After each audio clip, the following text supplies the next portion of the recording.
If you saw my video last night, you already know that on August 11th, Cedar Fair will be making its 2023 announcements for every park in the chain.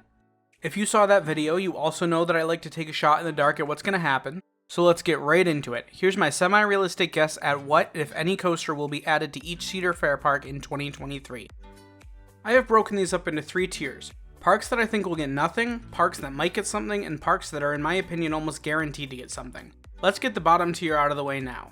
I'm sorry, California's Great America, any announcement related to you will most likely be removals, not additions. I see no reason for Cedar Fair to add anything major to a park that has an end-of-life date stamped on it. If you don't know, this park has been sold to a real estate firm and will continue to operate for up to 11 years, with less than 11 looking very likely. Sticking in sunny California, up next on the loser's bracket is Knott's Berry Farm.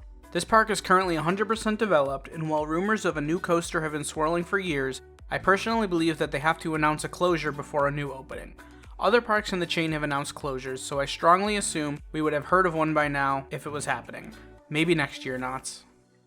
Valley Fair has been stuck in coaster purgatory for seemingly forever, and while they have had plenty of land open up with many closures in the last 5 years, unfortunately this park has seemingly fallen out of grace with Cedar Fair, and I don't expect that to end anytime soon. Maybe by 2030 they'll get a new coaster. Well, that wraps up the have-nots section of this video. On to the middle tier. Michigan's Adventure barely gets us started into this tier for 2 main reasons. Firstly, to begin the 2022 season, Cedar Fair finally invested into replacing the old entrance sign to finally make Michigan's Adventure match every other park's branding. Secondly, Tony Clark was at Michigan's Adventure for some sort of business this year and we never really heard more about it. Maybe Cedar Point will be relocating a coaster to Michigan's Adventure? Who knows, but it's good enough for a week maybe for me. Stepping more into reality, rumors of a new ground-up wood coaster for Dorney Park have been passed around since pre-pandemic, and I think 2023 might finally be for the year for that to happen. I visited Dorney earlier this summer, and heaven knows they need a new attraction to breathe new life into that park. King's Dominion is kind of on the decline in terms of Cedar Fair's favor recently. With that said, after the removal of Volcano, there's a major hole in the lineup in terms of inverted coasters. Do I think it's likely? Not exactly. Do I think it's possible? Maybe. As for manufacturer, I could totally see one of Vekoma's new STCs being added here as a test for the park, the model, and the manufacturer. On to the fun ones to talk about, the top tier. Let's start with an easy one.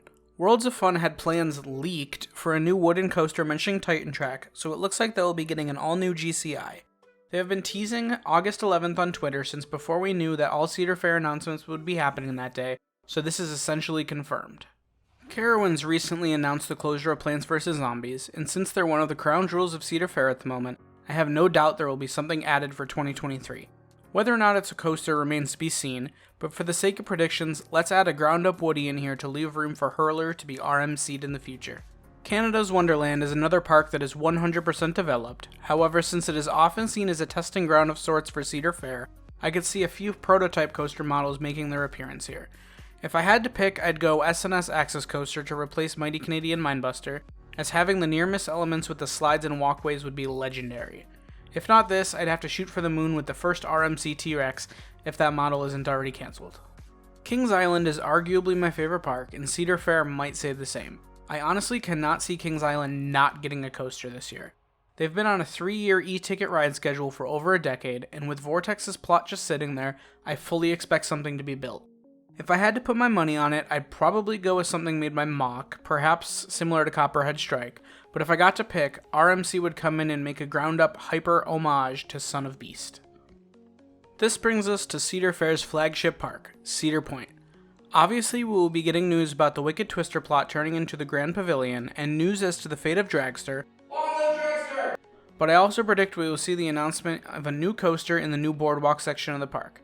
My strongest bet would be on a family spinner or a Gerstlauer that breaks the inversion record. Something they can jam into a tiny piece of land without breaking the bank.